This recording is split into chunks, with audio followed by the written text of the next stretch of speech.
നമസ്കാരം. ടൈം മീഡിയയിലേക്ക് സ്വാഗതം. നമ്മുടെ കൊച്ചു കേരളത്തെ പിടിച്ചുലച്ച കള്ളപ്പണക്കേസിൽ പുതിയ കൊടുങ്കാറ്റുകൾ വീശിയടിച്ചുകൊണ്ടിരിക്കുകയാണ്. മുൻ മുഖ്യമന്ത്രി പിണറായി വിജയൻ, അദ്ദേഹത്തിൻ്റെ മകൾ വീണ വിജയൻ എന്നിവരുടെ വസതിയിലടക്കം ഒരേ സമയം 12 കേന്ദ്രങ്ങളിലാണ് എൻഫോഴ്സ്മെൻറ്റ് ഡയറക്ടറേറ്റ് അഥവാ ED അതിശക്തമായ റെയ്ഡ് പൂർത്തിയാക്കിയത്. ഇക്കാര്യങ്ങളൊക്കെ സാഗൂതം വീക്ഷിച്ചുകൊണ്ടിരിക്കുന്ന സാധാരണക്കാർ ചോദിക്കുന്ന ഒരു ചോദ്യമുണ്ട്. ഇനി എന്താണ് സംഭവിക്കാൻ പോകുന്നത്? റെയ്ഡിന് ശേഷം വീണ വിജയനെയും പിണറായിയെയും കാത്തിരിക്കുന്ന അടുത്ത നിയമപരമായ നീക്കങ്ങൾ എന്തൊക്കെയായിരിക്കും? EDക്ക് അവരെ അറസ്റ്റ് ചെയ്യാൻ സാധിക്കുമോ? എന്താണ് ജാമ്യം ലഭിക്കാൻ ഇത്രയും ബുദ്ധിമുട്ടുള്ള PMLA നിയമം? സാധാരണക്കാർക്ക് മനസ്സിലാകുന്ന രീതിയിൽ ഈ കേസിലെ കൃത്യമായ നിയമവശങ്ങൾ നമുക്കൊന്ന് ചെറുതായി പരിശോധിക്കാം. അപ്പോൾ ഞാൻ ആദ്യം ഒരു കാര്യം പറയാം. രാഷ്ട്രീയത്തിൽ എന്തൊക്കെയാണ് നാളെ സംഭവിക്കാൻ പോവുക എന്നത് ആർക്കും മുന്നമേ പ്രവചിക്കാൻ സാധ്യമല്ല. കാരണം അടിയൊഴുക്കുകൾ ശക്തമാണെങ്കിൽ ഏത് കേസും തേഞ്ഞു മാഞ്ഞു പോയേക്കാം. ചിലപ്പോൾ അപ്രതീക്ഷിതമായ നിയമ നടപടികൾ കാണേണ്ടതായും വരാം. ഏതായാലും ഈ വീഡിയോ മുഴുവനായും കാണുക. ഈ വിഷയത്തെ സംബന്ധിച്ച് സാധാരണക്കാരനായ ഒരു വ്യക്തിക്ക് അറിയാൻ ആഗ്രഹമുള്ള പല വിവരങ്ങളും ഇതിനുള്ളിൽ ഞാൻ ഉൾക്കൊള്ളിച്ചിട്ടുണ്ട്. മാത്രമല്ല, ആരുടെയും പക്ഷം പിടിക്കാതെ നിഷ്പക്ഷമായ ഒരു നിരീക്ഷണമാണ് ഈ വീഡിയോ എന്ന് ഞാൻ വിശ്വസിക്കുകയാണ്. അപ്പോൾ ഞാൻ ഇടയ്ക്കൊന്ന് പറയട്ടെ, ദയവായി നിങ്ങൾ ഈ ചാനൽ സബ്സ്ക്രൈബ് ചെയ്യണം. ഇത്തരം വിഷയങ്ങൾ, മറ്റ് ഇൻഫോർമേറ്റീവ് വാർത്തകൾ, വിശേഷങ്ങളൊക്കെ നിങ്ങൾക്ക് കൃത്യമായിട്ട് കിട്ടാൻ ഈ ചാനൽ നിങ്ങളോടൊപ്പം ഉണ്ടാവും. സബ്സ്ക്രൈബ് ചെയ്യുക. നിങ്ങൾക്ക് ഇഷ്ടപ്പെടുന്ന വീഡിയോകൾ നിങ്ങളുടെ പ്രിയപ്പെട്ടവർക്ക് ഷെയർ ചെയ്ത് കൊടുക്കാനും മറക്കരുത് എന്ന് ഒന്നറിയിക്കുകയാണ്. അപ്പോൾ നമുക്ക് വേഗത്തിൽ തന്നെ വിഷയത്തിലേക്ക് വരാം. എന്താണ് യഥാർത്ഥത്തിൽ ഈ കേസ്, ദ കോർ ഇഷ്യൂ? ആദ്യം ഈ കേസിലെ അടിസ്ഥാന ആരോപണം എന്താണെന്ന് വളരെ ലളിതമായി മനസ്സിലാക്കാം. Cochin minerals and rutile limited അഥവാ CMRL എന്ന സ്വകാര്യ കമ്പനി മുൻ മുഖ്യമന്ത്രിയായിരുന്ന പിണറായി വിജയൻ്റെ മകൾ വീണ വിജയൻ്റെ ഉടമസ്ഥതയിലുണ്ടായിരുന്ന എക്സാലോജിക് സൊല്യൂഷൻസ് എന്ന IT കമ്പനിക്ക് 2.78 കോടി രൂപയോളം നൽകി എന്നതാണ് ആരോപണം. സത്യത്തിൽ ഇതിലെന്താണ് ഇത്ര പ്രശ്നം? ഇങ്ങനെ ആരോപണങ്ങൾ ഉന്നയിക്കാനും മാത്രമുള്ള പ്രശ്നം എന്താണെന്നാണ് പല സാധാരണക്കാരും ചോദിക്കുന്നത്. ഒരു കമ്പനിക്ക് ആവശ്യമായ എന്തൊക്കെയോ സേവനങ്ങൾ നൽകിയ മറ്റൊരു വ്യക്തിക്ക് അല്ലെങ്കിൽ ഒരു കമ്പനിക്ക് പ്രതിഫലമായി പറഞ്ഞൊപ്പിച്ച ഒരു തുക നൽകുന്നു. IT മാർക്കറ്റിംഗ് കൺസൾട്ടൻസി സേവനങ്ങൾ നൽകിയതിനാണ് ഈ തുക കൈമാറിയതെന്ന് ഇരു കമ്പനികളും അവകാശപ്പെടുമ്പോൾ യഥാർത്ഥത്തിൽ എക്സാലോജിക് യാതൊരുവിധ സേവനങ്ങളും നൽകിയിട്ടില്ലെന്ന് കോർപ്പറേറ്റ് കാര്യ മന്ത്രാലയത്തിന് കീഴിലുള്ള serious fraud investigation office SFIO കണ്ടെത്തുകയായിരുന്നു. അവിടെയാണ് ഈ പ്രശ്നങ്ങളുടെയൊക്കെ ഒരു തുടക്കം. അതായത് എക്സാലോജിക് കമ്പനിക്ക് മറ്റൊന്നിൽ നിന്നും ഉണ്ടായിരുന്ന 50 ലക്ഷം രൂപയുടെ ബാധ്യത തീർക്കുന്നതിനായി CMRL വ്യാജ കൺസൾട്ടൻസി കരാറുകളിലൂടെ പണം കൈമാറിയെന്നാണ് അന്വേഷണ ഏജൻസികൾ ആ സമയത്ത് കണ്ടെത്തിയത്. 2025 ഏപ്രിലിൽ SFIO എറണാകുളം കോടതിയിൽ സമർപ്പിച്ച 160 പേജുള്ള പ്രോസിക്യൂഷൻ കുറ്റപത്രമാണ് EDക്ക് കള്ളപ്പണം വെളുപ്പിക്കൽ നിരോധന നിയമപ്രകാരം PMLA പ്രകാരം കേസെടുക്കാനുള്ള അടിസ്ഥാന കുറ്റകൃത്യമായി മാറിയത്. ഇനി ഈ വിവാദം എങ്ങനെയാണ് പുറംലോകം അറിഞ്ഞത് എന്ന കാര്യത്തിലേക്ക് കൂടി ഒന്ന് വരേണ്ടതുണ്ടല്ലോ. ഈ വിഷയം പൊതുജനമധ്യത്തിൽ എത്തുന്നതിൽ മുഖ്യ പങ്കുവഹിച്ച ചില വ്യക്തികളുണ്ട്. CMRL എക്സാലോജിക് സാമ്പത്തിക ഇടപാടുകൾ പുറത്തു വന്നതിന് പിന്നിൽ വലിയ നിയമ പോരാട്ടങ്ങളും അന്വേഷണങ്ങളും നടന്നിട്ടുണ്ട്. ഈ വിവാദം എങ്ങനെയാണ് ആരംഭിച്ചതെന്നും അതിൻ്റെ പിന്നിൽ പ്രവർത്തിച്ച പ്രധാന വ്യക്തികൾ ആരൊക്കെയാണെന്നും പറയാം. കേസിലേക്ക് നയിച്ച ആദ്യ പശ്ചാത്തലം ഇങ്ങനെയാണ്. 2019 ജനുവരി 25-നാണ് ആദായ നികുതി വകുപ്പ് കരിമണൽ കമ്പനിയായ CMRLൻ്റെ ഓഫീസിലും ഫാക്ടറിയിലും MD ശശിധരൻ കർത്തയുടെയും മറ്റു ഉദ്യോഗസ്ഥരുടെയും വസതികളിലും വ്യാപക റെയ്ഡ് നടത്തിയത്.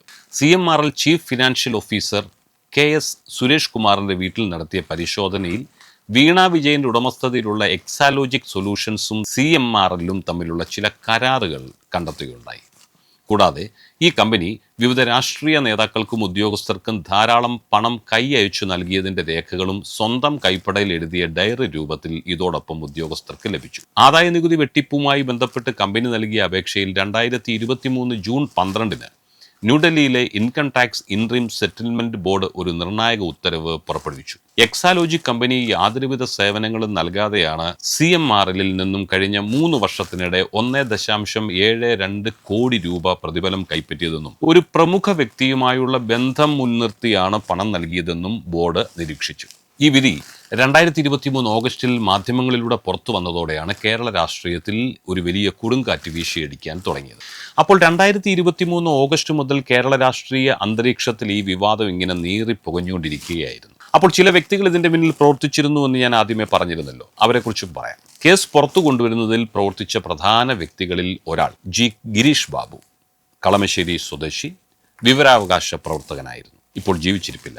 ജി ഗിരീഷ് ബാബുവാണ് ഈ വിഷയത്തിൽ ആദ്യമായി കടുത്ത നിയമ നടപടികളിലേക്ക് കടന്നത്. അദ്ദേഹം മൂവാറ്റുപുഴ വിജിലൻസ് കോടതിയിൽ മുഖ്യമന്ത്രിക്കും മകൾക്കുമെതിരെ അഴിമതി നിരോധന നിയമപ്രകാരം അന്വേഷണം ആവശ്യപ്പെട്ട് ഒരു ഹർജി നൽകിയിരുന്നു. വിജിലൻസ് കോടതി ഈ ഹർജി തള്ളിയതിനെ തുടർന്ന് അദ്ദേഹം ഹൈക്കോടതിയെ സമീപിച്ചു.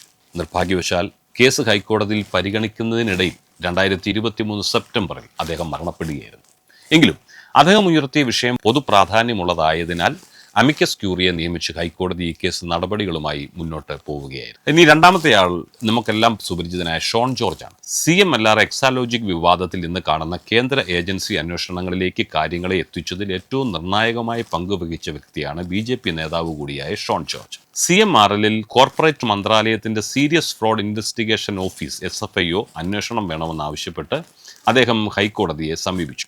ഈ ഹർജിയിലാണ് ഹൈക്കോടതി കേന്ദ്ര കോർപ്പറേറ്റ് കാര്യ മന്ത്രാലയത്തോട് വിശദീകരണം തേടിയത്. ഇതിനെ തുടർന്നാണ് 2024 ജനുവരിയിൽ എക്സാലോജിക്കിനും CMRLനുമെതിരെ വിശദമായ അന്വേഷണം നടത്താൻ കേന്ദ്ര സർക്കാർ ഉത്തരവിട്ടതും പിന്നീട് കേസ് SFIOയ്ക്ക് വിട്ടതും. ഇനി മറ്റൊരു വ്യക്തി കൂടിയുണ്ട്, മാത്യു കുഴൽനാടൻ MLA. ഈ വിഷയത്തിൽ ആദ്യഘട്ടം മുതൽ രാഷ്ട്രീയമായും നിയമപരമായും കടുത്ത പോരാട്ടമാണ് കോൺഗ്രസ് MLA മാത്യു കുഴൽനാടൻ നടത്തിയത്.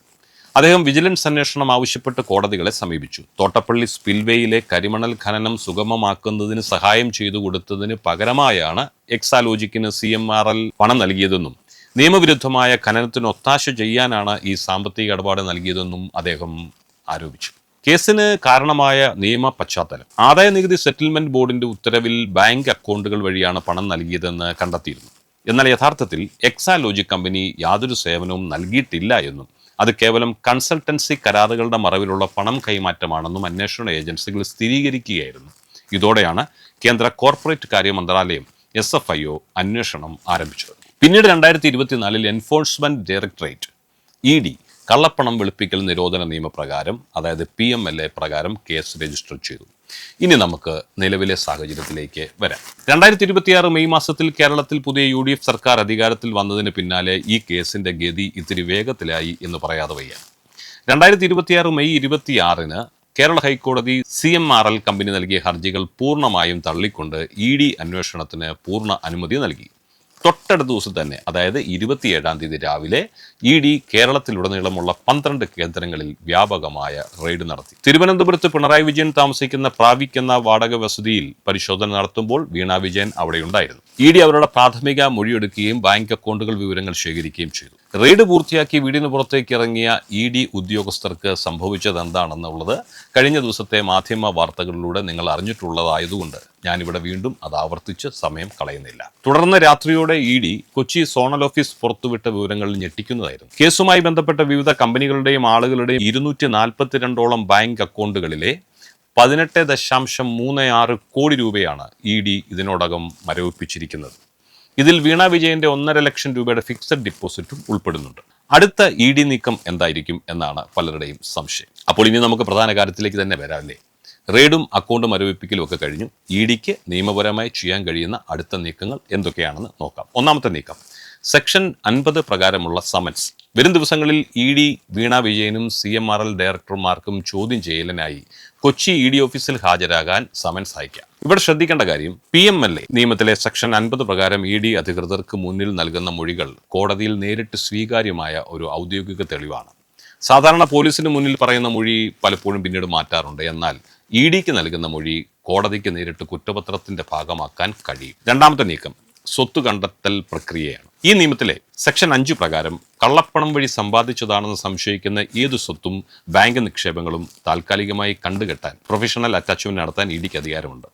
ഇപ്പോൾ മരവിപ്പിച്ച 18.36 കോടി രൂപയുടെ ബാങ്ക് നിക്ഷേപങ്ങൾ 180 ദിവസത്തേക്ക് മരവിപ്പിച്ചുകൊണ്ട് ഉത്തരവ് വരാം. ഇത് പിന്നീട് ഡൽഹിയിലെ അഡ്ജുഡിക്കേറ്റിംഗ് അതോറിറ്റി ശരിവെക്കേണ്ടതായിട്ടുമുണ്ട്. ഇനി മൂന്നാമത്തെ നീക്കം, അന്വേഷണം മറ്റ് രാഷ്ട്രീയക്കാരിലേക്ക് വ്യാപിപ്പിക്കലെന്നാണ്. CMRL ഓഫീസിൽ നിന്ന് മുൻപ് പിടിച്ചെടുത്ത ഡയറിയിൽ പല രാഷ്ട്രീയ നേതാക്കളുടെയും പേരുകൾ ഉണ്ടായിരുന്നുവെന്ന് നമുക്കറിയാം. ഇതിൽ പല UDF നേതാക്കൾക്കെതിരെയും ED ഇപ്പോൾ പ്രാഥമിക അന്വേഷണം തുടങ്ങിക്കഴിഞ്ഞുവെന്നാണ് അറിയാൻ കഴിയുന്നത്. അതുകൊണ്ട് ഈ കേസ് ഒരു കുടുംബത്തിലേക്ക് മാത്രമല്ല, കേരള രാഷ്ട്രീയത്തിൽ കൂടുതൽ അറസ്റ്റുകളിലേക്ക് വഴി മാറിയേക്കാം എന്ന സാധ്യതയും നാം കാണണം. അപ്പോൾ ഇനി എല്ലാവരും ഉറ്റുനോക്കുന്ന ഒരു ചോദ്യമുണ്ട്, വീണ വിജയനെ ED അറസ്റ്റ് ചെയ്യുമോ?